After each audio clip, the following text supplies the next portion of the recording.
Welcome back to Sudhi's cook house. ഇന്ന് ഞാൻ നിങ്ങളുമായിട്ട് ഷെയർ ചെയ്യാനായിട്ട് പോകുന്നത് കേരള സ്റ്റൈൽ മീനച്ചാർ എങ്ങനെ തയ്യാറാക്കാം എന്നുള്ളതാണ്. വളരെ ടേസ്റ്റി ആയിട്ടുള്ള ഒരു റെസിപ്പിയാണിത്. എല്ലാവരും വീഡിയോ മുഴുവനായിട്ട് കാണുക. മീനച്ചാർ തയ്യാറാക്കാനായിട്ട് ഞാനിവിടെ എടുത്തിരിക്കുന്നത് 750 ഗ്രാം കേരയാണ്. കഷ്ണങ്ങളാക്കി വൃത്തിയായി കഴുകി വെള്ളമൊക്കെ തോർന്നതിന് ശേഷമാണ് ഞാനിത് പാത്രത്തിലേക്ക് മാറ്റിയിരിക്കുന്നത്. നിങ്ങൾക്ക് മീനച്ചാർ തയ്യാറാക്കാനായിട്ട് ഏത് കട്ടിയുള്ള ദേശക്കട്ടിയുള്ള ഏത് മീനും നമുക്ക് ഉപയോഗിക്കാവുന്നതാണ്. അപ്പോൾ ഈ മീനിലേക്ക് നമുക്കൊന്ന് മാരിനേഷൻ ചെയ്യാം. അതിനായിട്ട് 1 ടേബിൾ സ്പൂൺ മുളക് പൊടി ചേർത്ത് കൊടുക്കുക. ഇപ്പോൾ കാശ്മീരി മുളക് പൊടിയാണ് ഇവിടെ ചേർത്തിരിക്കുന്നത്.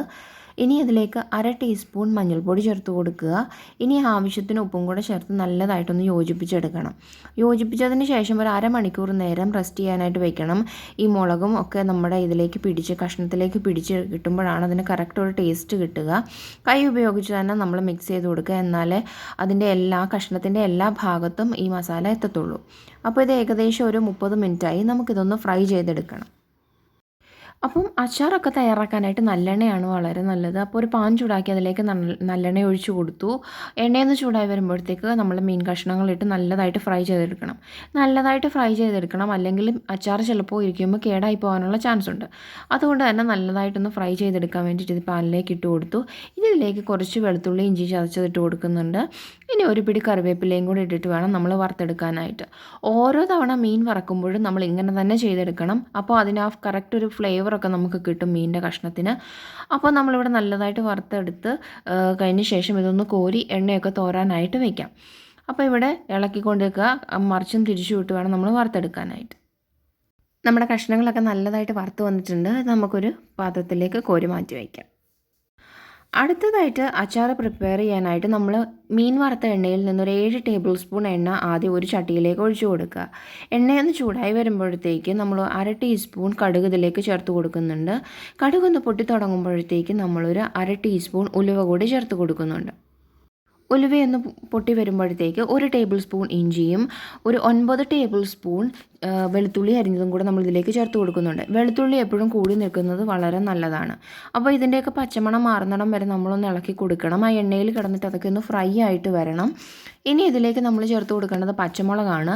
പച്ചമുളക് നമ്മളുടെ എരിവിനനുസരിച്ച് വേണം ചേർത്ത് കൊടുക്കാനായിട്ട്.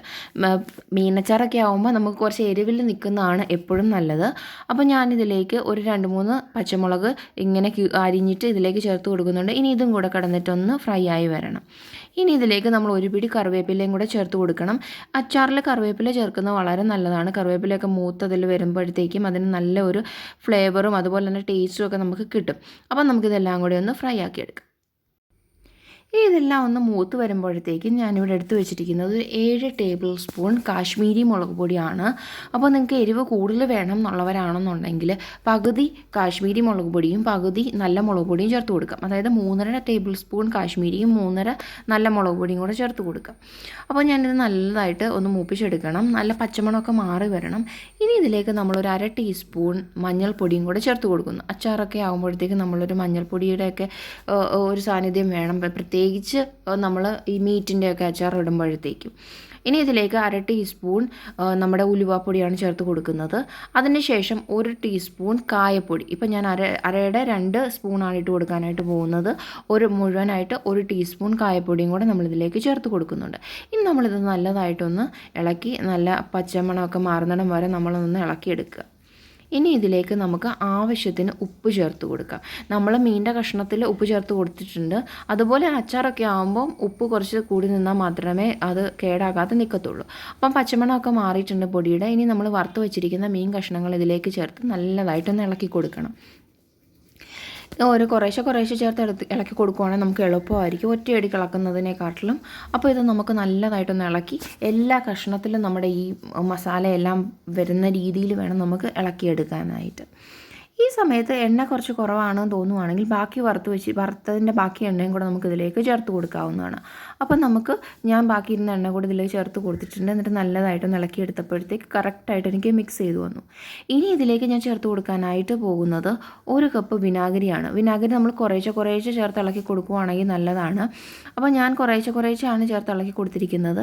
ഇനി കുറച്ചും കൂടി നമുക്ക് കുറച്ച് പുളി കുറവാണ് എന്ന് തോന്നുവാണെന്നുണ്ടെങ്കിൽ നമുക്ക് വീണ്ടും കുറച്ചും കൂടെ വിനാഗിരി ചേർത്ത് കൊടുക്കാവുന്നതാണ്. ഇപ്പം ഉപ്പ് മതിയാകാതെ വന്നപ്പോൾ ഞാൻ കുറച്ച് ഉപ്പും കൂടെ ഇതിലേക്ക് ചേർത്ത് കൊടുത്തിട്ടുണ്ട്. അപ്പോൾ നമുക്കിതൊന്നും കൂടെ ഒന്ന് മിക്സ് ചെയ്തെടുക്കാം. അച്ചാറൊക്കെ ചെയ്യുമ്പോഴത്തേക്ക് മാക്സിമം നമ്മൾ വെള്ളം ചേർക്കാതെ ഉണ്ടാക്കാനായിട്ട് ശ്രദ്ധിക്കണം. പ്രത്യേകിച്ച് ഇത് നമുക്ക് പ്രിസർവ് ചെയ്ത്, അതായത് നമുക്ക് സൂക്ഷിച്ച് വെക്കാനുള്ളതാണെന്നുണ്ടെങ്കിൽ വെള്ളം ചേർക്കാതെ ഇതുപോലെ വിനാഗിരി ചേർത്ത് ചെയ്യുമ്പോൾ അത് ഒരുപാട് നാൾ കേടാകാതിരിക്കും. ഇനി നമുക്ക് 1/2 ടീസ്പൂൺ പഞ്ചസാര കൂടി ടേസ്റ്റ് ബാലൻസ് ചെയ്യാനായിട്ട് ഇതിലേക്ക് ചേർത്ത് കൊടുക്കാം. അപ്പം അതൊരു നല്ല, അതായത് കുറച്ച് പഞ്ചസാരയും കൂടെ ചേർക്കുമ്പോഴത്തേക്ക് ഇതിൻ്റെ ടേസ്റ്റ് നല്ലതായിട്ട് ബാലൻസ്ഡ് ആയിട്ട് കിട്ടും.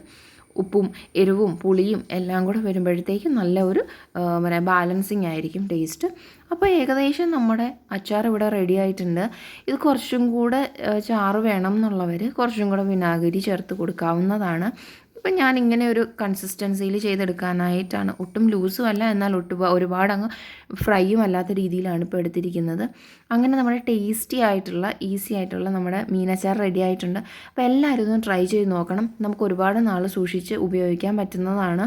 അപ്പം നിങ്ങൾ ട്രൈ ചെയ്തിട്ട് നിങ്ങളുടെ അഭിപ്രായം മറക്കാതെ കമൻറ്റ് ബോക്സിൽ കമൻറ്റ് ചെയ്യുക. അപ്പം വീഡിയോ ഇഷ്ടമായെങ്കിൽ സബ്സ്ക്രൈബ് ചെയ്യണം, അതുപോലെ തന്നെ ലൈക്ക് ചെയ്യണം, ഷെയർ ചെയ്യണം. ഇനി മറ്റൊരു വീഡിയോയിൽ കാണാം. അതുവരേക്കും ബൈ.